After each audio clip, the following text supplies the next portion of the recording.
Now have a double header. We've got Henry Cheang from Potentiate and Stephen Paton again.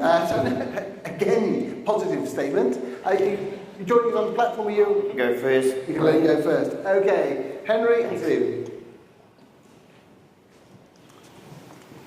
Okay, I think over the last day or so, everybody is like, it's a common topic. Big data is a common topic, and I think the general theme that you're actually getting out of it is also very common. It's, you know, some of us are asking, is it a bit like teenage sex where everybody's talking about it and actually nobody's doing it? I'm sure you've heard that one before, referenced in terms of big data. It is daunting for those that are actually not involved in it. You know, that picture there looks, to me, actually looks like a data center, where you've got rows and rows of machines. And really, big data to me is something that came up after what I would call machine-generated data started appearing, because there's so much content there. And one of the things that I think people struggle with is, where do you actually start? You know, what do you actually look at first? And I actually suggest, as a rule of thumb, you kind of start small and find somewhere to start, but start small so you don't actually get overwhelmed. The information revolution really started with mainframes, you know, many decades ago, and then we had PCs, and you know, I mean, Bill Gates wanted to put a PC in every home. Then the internet came in the 90s, and now with so many devices, you've got mobile. There's more people doing that on their mobile than doing this.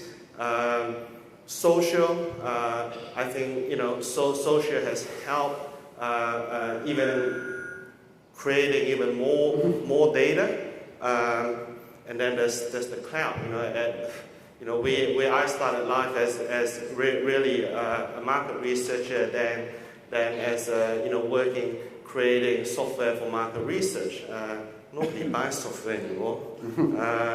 You know, and everything's in the cloud. It's a moving forward. It's a subscription-based economy where people just subscribe to things and everything's in the cloud. There's so much data out there. I won't read all of that out, but every 60 seconds there's so much data that is actually generated. The market research industry has, you know, kind of focused for the last 3 decades on data collection, and I think that needs to change. There's so much data, people no longer need to collect data. How people are actually using the data, where they're actually struggling. 4% of companies can use data in real time.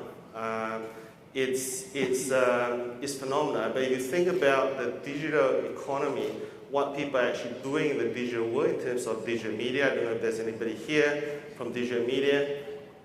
I don't know if anybody noticed when you actually, let's say I'm buying an airline ticket, I've been on travel sites, all of a sudden when you're reading your news, it's following you. You know, you have ads that are coming up showing, hey, you know, I've just been to, let's say, Malaysian Airlines, and Malaysian Airline ads showing that. Although, you know, I mean, I don't take Malaysian Airlines anymore.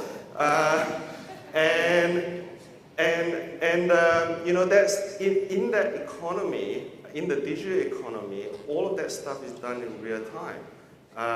Your cookies, the cookies being dropped on your PC whenever you visit the site, and they're actually using that, and there are DSPs that they're pulling these cookies together, but that's where real value is actually created, and I think as an industry, we're not helping our clients sell more. Generally, where you know you've got the digital economy actually bringing all the cookies together and making all of that stuff in real time. That's kind of big data. That's the machine generated data. Now, there's more and more. I mean, 80% of data these days are kind of in unstructured form, business relevant information. This is something that was quoted out of a Merrill Lynch study, where, you know, what do people actually do? I mean, you've got social, you've got tweets, I look at the app for this conference, there's all these things that people are talking about. At the end of the day, I think what we really need to understand is how are people actually feeling. And it's actually in that data. It's probably not in the structured data, but it's generally kept in unstructured data. When I talk about unstructured data, I'm talking primarily text-based data. We heard John yesterday talking about Wi-Fi data. I don't know if anybody remember that. Wi-Fi data. I think that, people have been asking the question, why? The part of it, I think, when you have data, this is when IT people are kind of getting data from IT systems, they can't and they don't connect it to the individual. And you don't connect the data to the individual, it's hard to understand why, because it's just data primarily.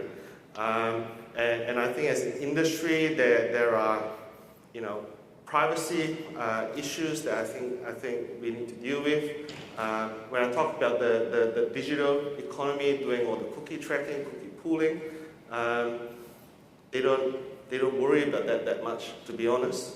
I think there are some senior people in the industry here that I think we need to help our industry transform the way that we actually think about the use of data and how we can use it to help our clients more. Because if we don't, other industries like digital industries who's already doing it will do that. So this is a result from a study of CIOs, and who knows data better than the CIOs in the UK. And when it comes to structured data, I mean, people know structured data very well. They are using it, they use it well. But when it actually comes to unstructured data, not many people are using it. I think part of it is because traditional BI tools don't actually have tools to help users use that. Not that well anyway. I think it's an area of opportunity for qualitative researchers.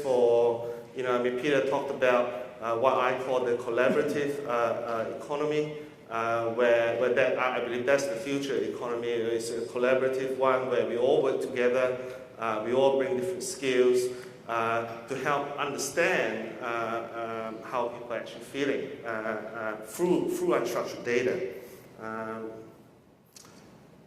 Here's an example. I'll show you an example of unstructured data, mainly through online reviews. When you see a thing like that, you sort of ask yourself, does that actually work? Would you spend $50 to buy that?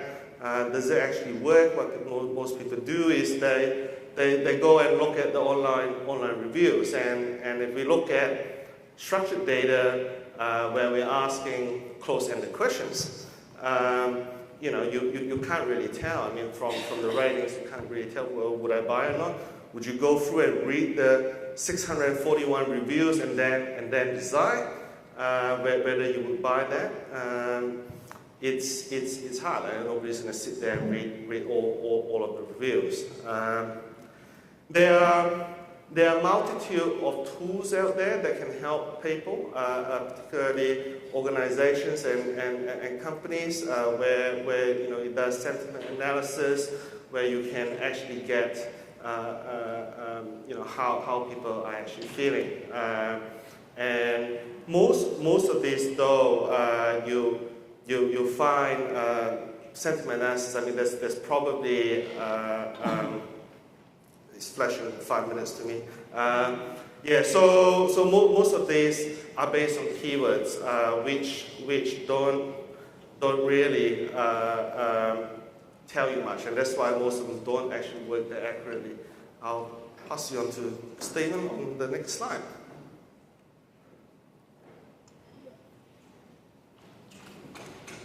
Thanks, Henry. Good morning, everyone. I don't quite know what this means, this slide, but I do know what it feels like. There's a hell of a lot of work coming our way, and there's a hell of a lot of data that we collect, or is collected by other parts of the business at AGL. And we've got to plough through, and I'd like to know that we're getting value from everything we collect. And as I said yesterday in my talk, we're aiming or aspiring to be up here on the wisdom knowledge box of what we deliver to the business, as I think all researchers and research suppliers are. But it's a bit of a slippery slide because there is so much information, there is so much data, and so it's a never-ending battle to get up there. So when Henry came to me with this tool, the unstructured data or unstructured text tool, I was pretty happy that we would get a chance to have a look at it and see what it meant and if it would help us look after our unstructured data. So we've gone past paper surveys at AGL, just quietly, but we do collect a lot of verbatim comments. And what do we use verbatim comments for? Primarily, you take one or two and you put them on a presentation slide to back up and give a little bit of colour to the charts that you're presenting to senior managers. And they love those little quotes. However, the other thing that we do in our big tracking programs is we code up all the data. Now, when we're designing surveys with our partners, I know, and they always tell me that these verbatims cost more money. So we're paying a hell of a lot of extra money on data that I'm pretty sure we're not extracting all the value out of. And that just goes for the data in our surveys. There is, as Henry said, a lot of extra unstructured data, comments coming through our Twitter feeds and social media. So we handed across 12 months worth of our customer satisfaction data. And this is a view of the tool that we're using. And you can see the Wordle. People love Wordles, and it's nice and colourful, so that's even better. But service, good service seems to be the message there. If I look across at the count, I see number one, it's good discounts. So it's actually associated the word good with discounts and delivered a little bit more information than what we would have had just looking at the Wordle. Now, I don't know the science behind this. Henry tells me it's been designed by a UK professor or an expert in this sort of area. To me, it'll work if it tells me something from that data that I haven't seen before and that I don't know. And the maps that are provided also are doing that. So we can drill down on what we saw on the left-hand side of that tool. Again, these maps I still think you need to drop eyeballs onto unstructured data.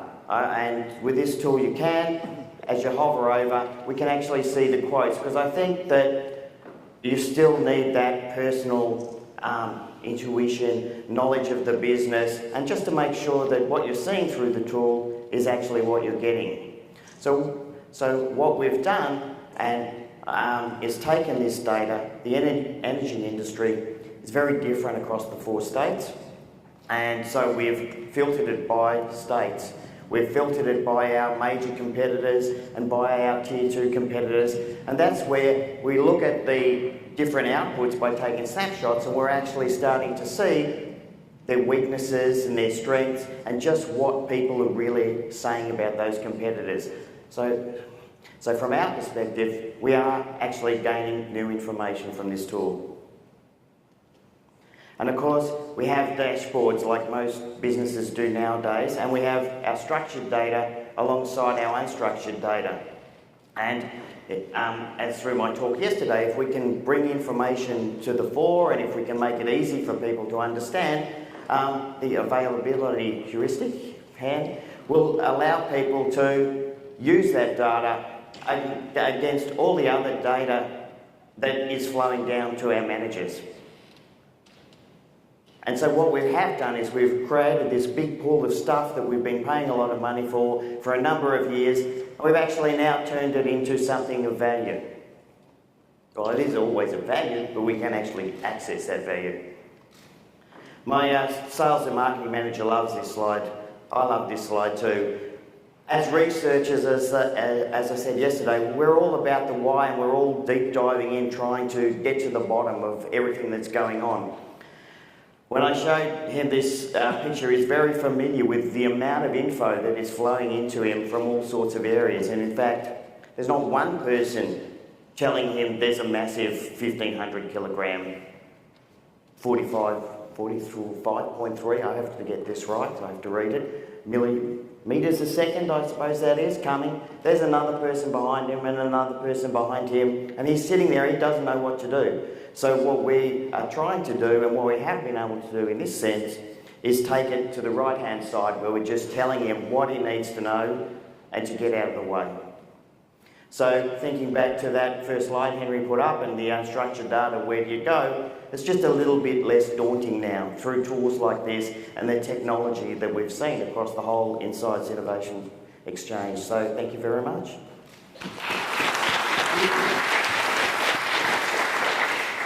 Stephen, that's been one of my favourite slides for a long time, but I almost wonder if the new paradigm for market researchers is that we should shove the guy out the way rather than give him even better information about what's falling on his head. I don't even have that power. Questions for Stephen and Henry? Peter here at the front. And we have another microphone, so if the next person wants to put their hand up, that would be great. So, Steve, that's a good presentation, Henry, as well. The big data thing's interesting. But most important, the interesting thing for me is when, Steve, you said, it works if it tells me something I don't already know. That's, so simple, but, it's quite important. So I just wondered if you could talk a little bit more about that, just to kind of help us, everyone in the room kind of like target better exactly, how to deliver kind of solutions better for you, or anyone. Thanks, Peter. Good question. I think, when I first moved to AGL and I was running the department, we tried to work with our suppliers and build up a lot of info, but it's really a collaborative approach, and we're hearing that word again and again. What you guys bring to the table and what we bring to the table, without both sides, you cannot get to the depth of knowledge that we need nowadays. I mean, as in anything, the harder it is, the easy stuff's done. You can do the easy stuff in a tracker or in any research, but as you get familiar with it, you have to drill down, and drilling down is hard. And that takes a lot of back and forth across the suppliers. So in this case, it wasn't really till we started to think about, well, what is it we didn't know? Because we know who are our good competitors, who are our growing threats. We know that, but what we don't know is the flavour of what people think about those competitors, and that's what we were looking for. So, how's that? Questions? Okay, well, I'm going to... All right, we have just one minute.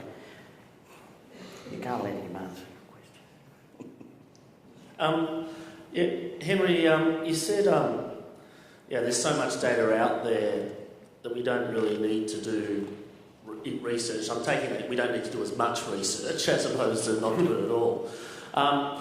The question is, though, within AGL, are you actually structuring data that's coming from third-party sources, or is it coming directly and being able to link back to customers? So is it open-enders, or is it data that you're pulling in from social media, from CRM?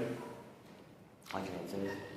Yeah, at this stage, we are just doing open-enders because Henry's team's developing the tool, so we're really just using it as an experiment. But it's our intention to bring in data from multiple surveys, from whatever sources available, especially social media, and even tools like the one we're running with you at the moment. You know, the community. So there's a lot of textual in that. I know my team's reading that every day, but if we can actually pull that into a tool, I think we'll also get further value. Fine. Final question for the session, for the speakers. Quick question for Stephen or maybe Henry. Are you looking at how you can address, things changing over time? So if you're starting to see changes coming through in your verbatims, tracking those?